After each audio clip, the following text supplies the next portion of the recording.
Hey, friends, welcome back to Success by Design, the podcast for interior designers who want a business that actually supports your life, your creativity, and your long term vision. That's why we're here. And before we dive into a great topic we're talking about today, how to choose the right coach for your interior design business, I want to start with two truths and a lie. And it is all about coaching today. So if you've been on the fence or you're not sure, we're going to help you narrow it down, get questions answered, and move forward in a meaningful and significant way.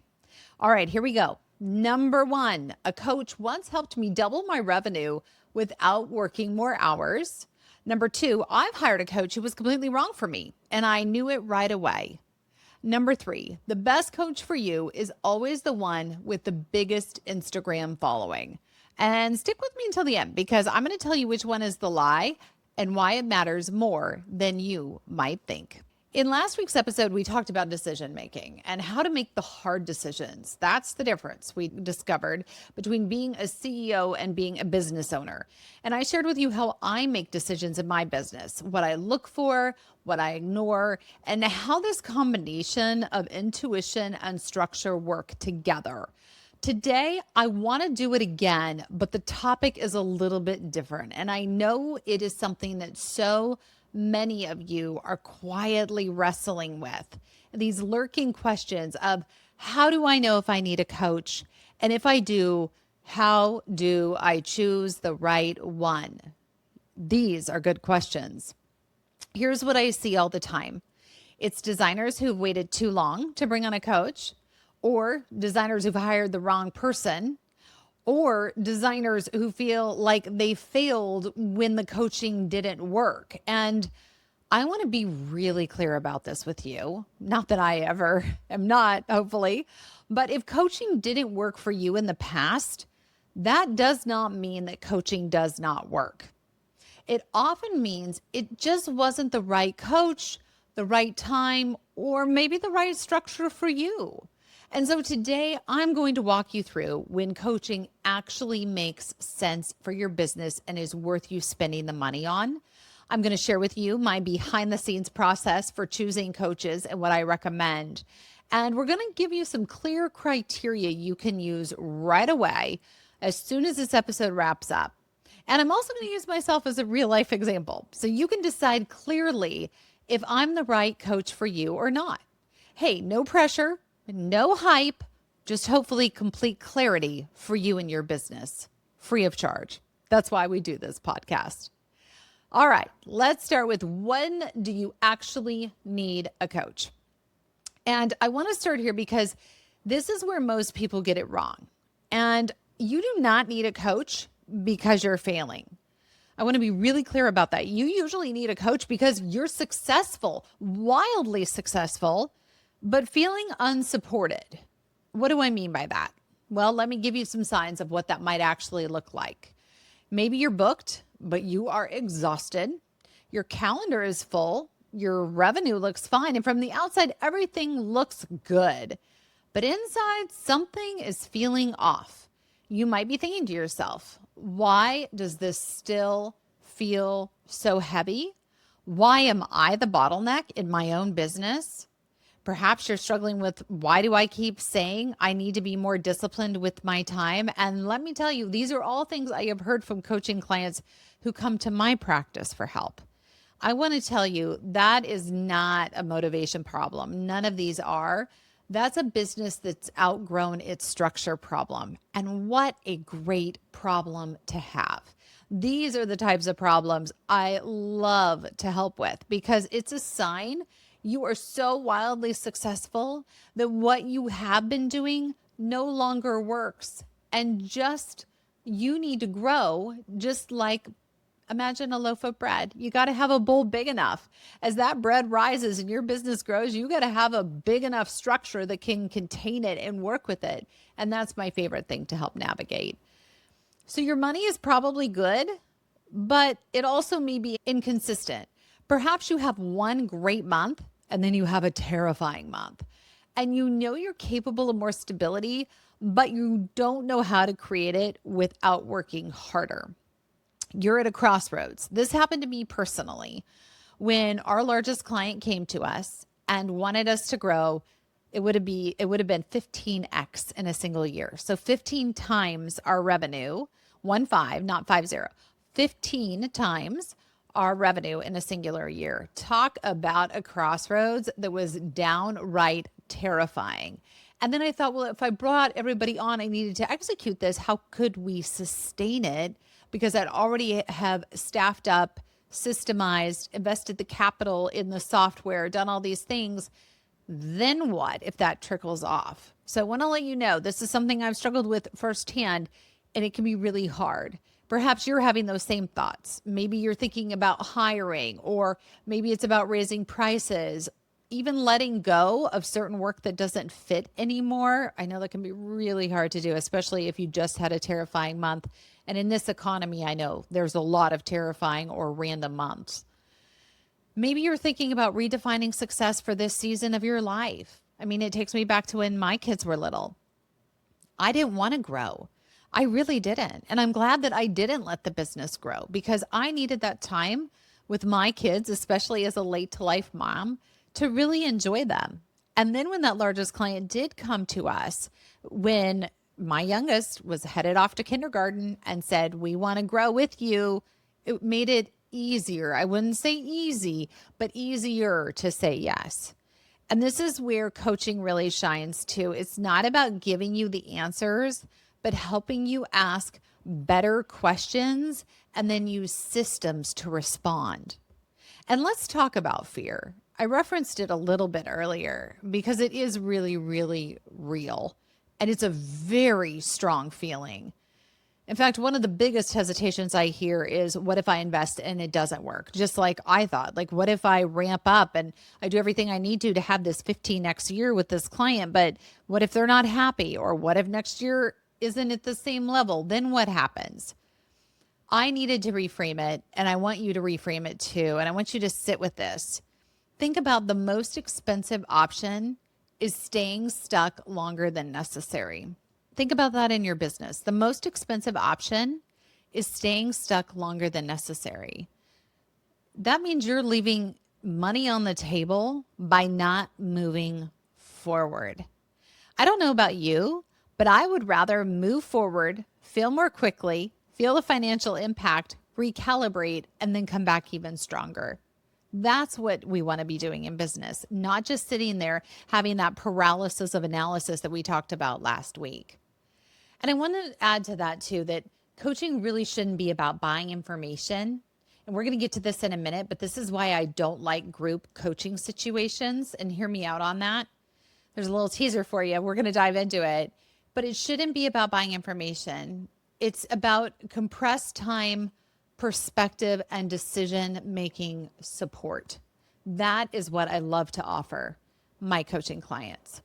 So let's move on to how I choose a coach. And I want to pull back the curtain here, because this is where discernment is really important. For me, this coach has to first be active in the industry or actively in the work. This is huge for me. Any coach who says to me, I've been there, done that, and now I only coach, yeah, that's a huge red flag to me. And I want to say this with respect, but also with honesty. Our industry today, as many of you know, is not the industry of 5 or 10 years ago. I only need to drop 2 little initials for you to immediately go, yeah, that's true. A and I. That alone, artificial intelligence alone, is changing our industry so dramatically that I would even say the business of last year is not the same as our business this year, let alone 5 or 10 years ago. Besides AI, our clients are different. Our margins are tighter. Need we say anything about tariffs? A crazy economy? Timelines are compressed. Technology, procurement, burnout, it's all different. So been there, done that. When a coach says that to me, it just isn't enough to get the job. I look for an and. Someone who coaches and understands the current realities of the industry. As much as I love coaching all of you, I will never take on so many of you that I can't keep actively practicing in my own multi-million dollar design business. I don't think it's fair to you. I don't think I could be the coach that you need and want and deserve. I don't even think it's ethical for me to do so because I wouldn't have my fingers on the pulse of the industry. You need someone who isn't guessing what we as designers are facing. You need someone who knows because they are knee deep in it. They are connected to the right now. And that is how I coach. I am not coaching from theory, although business theory does come up, but I'm coaching from many laps around the block of interior design. I am coaching from many clients, many personalities, many different types of projects, all while running an active multi-million dollar design firm. I am actively figuring out how to manage teams, making sure right people are on the right places on the bus, and then making those real-time decisions that actually have sometimes little, but typically big consequences. And all of those things matter because context matters. That is what I bring to the table when I get to sit in space with you and hear about your businesses. And that's what I'm looking for too when I hire my own coaches to speak truth into my life. All right. Along with this, I should say specialization matters more than popularity. Not every coach is for every problem. As you know, being a designer, if we try to be everything to everyone, we are nothing to no one. The same is true of your coaches. If they tell you they can solve every business problem in the entire world, then that's not someone you want to hire. If what you need is business support, then you need to hire a coach who actually understands business, not just the mindset of it and not just the motivation or the vibes, but who really understands business. That's why credentials and that experience matter. That's not just a flex, but that's grounding. I've been practicing in this industry for the better part of 20 years. I have a master's degree in business administration. I taught and created undergraduate and graduate level business courses for nearly 2 decades across 4 universities, and I run a multi-million dollar design firm. That means when you and I sit in one-on-one space and we talk about pricing and profit and hiring and sustainability, I'm not talking hypothetically. I'm speaking from lived experience. I think you deserve that in whichever coach you hire. Third, I really am careful with group coaching, especially after 6 figures. And this is something I don't hear talked about enough. Once you cross 6 figures, you should at least pause before hiring a coach who immediately puts you into a large group container. Everyone wants to do it. It's about the economies of scale for the coach. They make more money when they can dump a number of people into the same pot and give them the same information. But is that really coaching or is that more a class?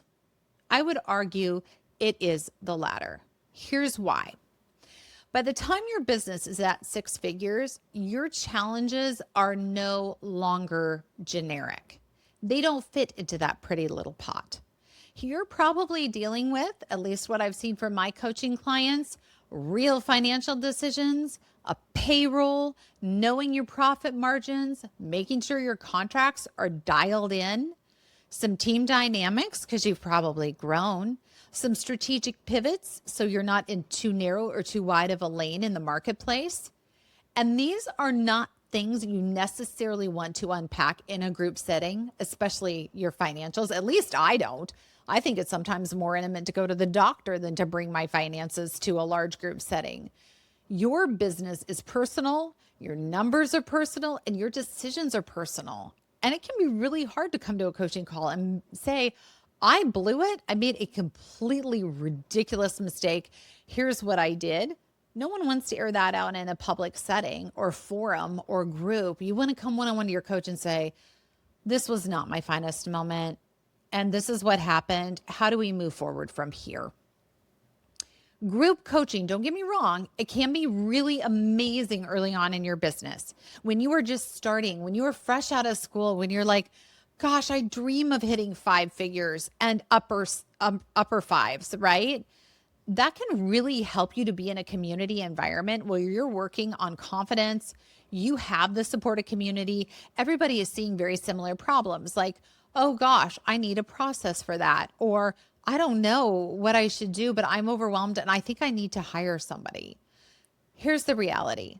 After 6 figures, coaching needs to be custom.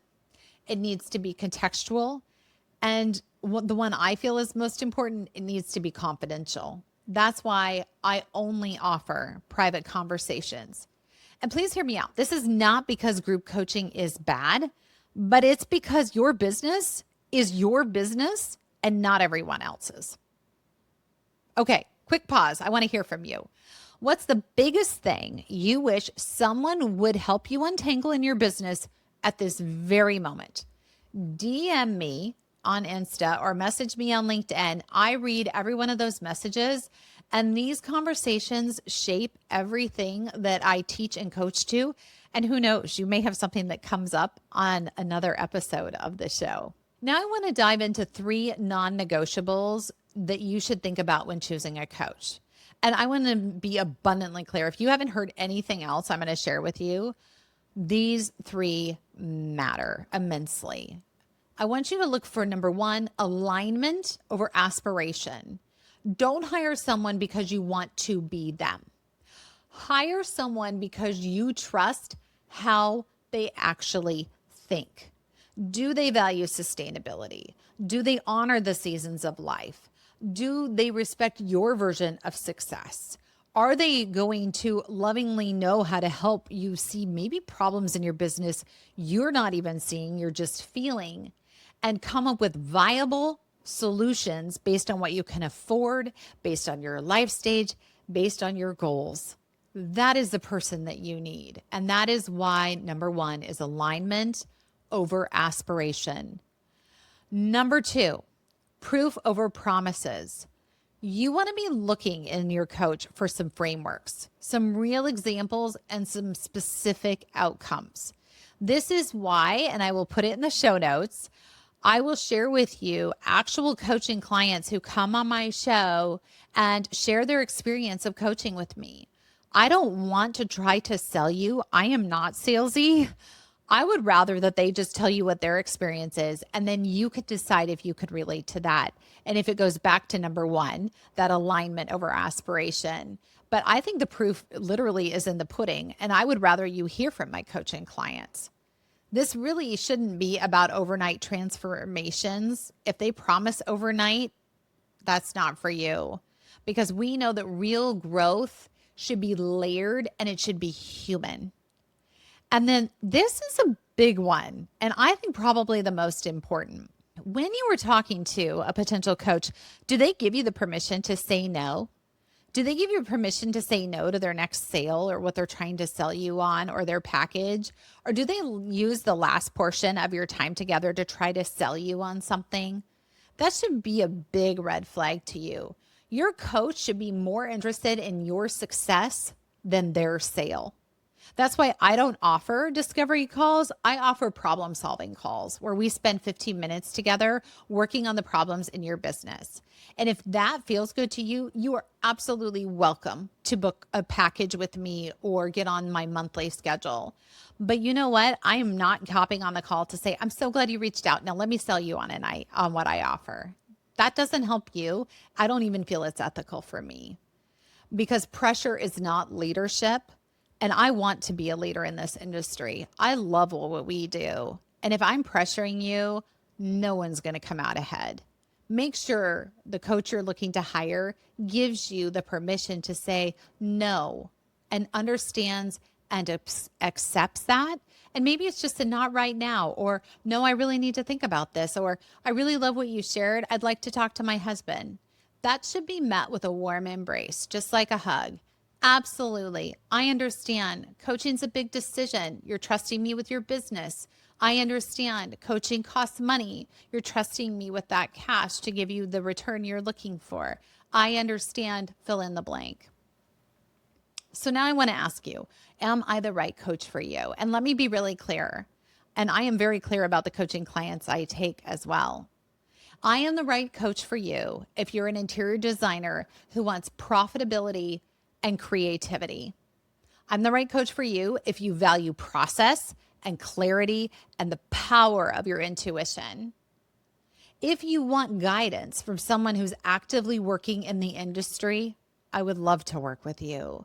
And if you want private, thoughtful conversations, not one size fits all advice, I would be honored to have you book a problem solving call with me. I will be equally as clear that I am not the coach for you. If you want quick hacks, if you want someone else to fix things for you, if you don't want to look at systems or decision-making patterns, guess what? We're not going to be a good fit. And there are other coaches who are happy to sell you on those ideas, and you should go look for them. They'll pop up very readily. And you know what? I hope that this gives you clarity more than anything, because clarity is the gift. That is what I hope to give you in my coaching practice and through this podcast. Clarity, a path forward, and something that fits you.